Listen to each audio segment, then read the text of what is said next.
Hi, Doug Casey here, Down to Earth Golf. I wanted to make a video on hitting high and low shots, but when I do that I also have to talk about draws and fades because they affect each other, and we'll get into that. Controlling trajectory or hitting it high and low is important.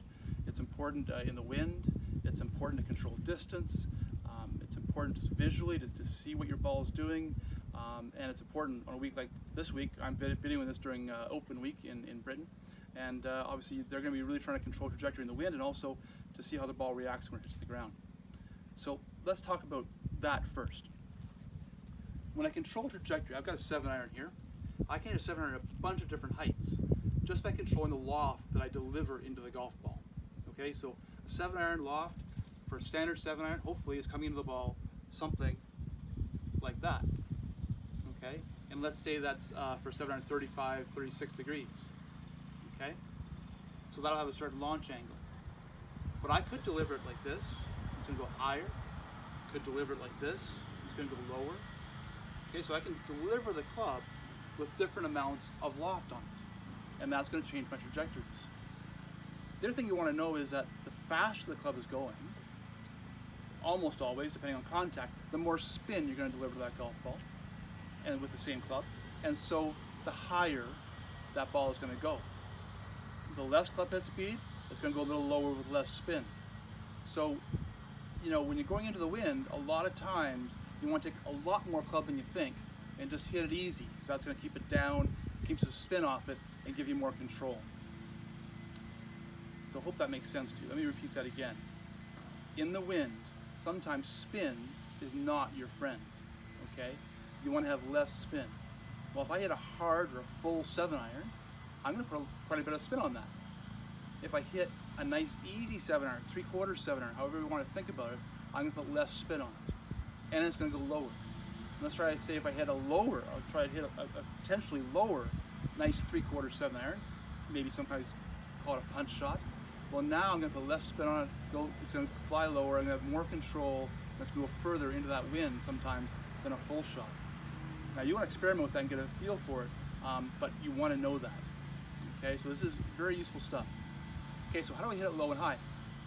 Well, the easiest way sometimes is just change ball position. So, you know, if that's my normal ball position, if I want to hit a higher shot, I'll move it up a little bit. And that way, if my hands normally come into the ball like this, if I move the ball position up a little bit, they'll come into it like that and deliver more loft. Reverse, here's normal, put it back in my stance. Now my club hopefully comes into the ball like that, deliver less loft, hit it lower. Now this is where the draws and fades come in. Because remember, your swing is always going to be a semicircle. So I'm going to show you this from behind, what happens when I change ball positions. Okay, so here I am from behind. Now I've got the same setup. You can see my alignment stick there as a target. So if I want to draw, I want obviously to go right of the alignment stick and then curve it back to the right as a right-handed golfer. Now my swing is always going to be a little semicircle, like so. Now if you hit fairly straight shots from the ball position you're normally at, okay, that means that path is pretty square to the face when you're hitting it. That's great. Okay. Now let's say I want to hit a low shot. I move it back to my stance to hit my low shot. Well, that means that club is most likely going to be delivered more from the inside, which means that that club face is going to be probably closed to that path without everything else being equal. So now I'm going to hit a draw. Conversely, if I move the ball forward in my stance to hit a fade, now that is most likely going to be hit on this part of the path or from the outside in. That face is most likely going to be open to the path, again, everything else being equal, and I'm going to hit a fade. So when you move the ball position forward, you're most likely going to hit fades, okay? Move the ball position back, you're most likely going to hit draws, again, everything else being equal. So when you're fooling around with that ball position to change trajectories, be careful about what it's going to do to the path of your club and the face sometimes also. So if I'm going to hit a draw, if I'm going to try to hit a low shot and hit it straighter, what you'll see a lot of good golfers do is they either consciously or subconsciously move it back in their stance and then open up their whole stance so that that club is delivered still on a different path than normal, and they'll produce a straight low shot. Conversely, again, if they move it up, trying to hit a high shot, if they want to hit straight high, you'll see them close their stance up a little bit. usually subconsciously, usually not consciously, but I want you to know why they're doing it. Okay, so now you've seen when you try to hit a low shot, more than likely you're going to hit a draw. And when you try to hit a high shot, more than likely you're going to hit a fade. So again, my teacher was George Knudsen. He always said the low fade and the high draw were the toughest shots for him to hit. And now we kind of understand why. Maybe he probably knew why. Instinctively, he definitely knew that that's what's going to happen.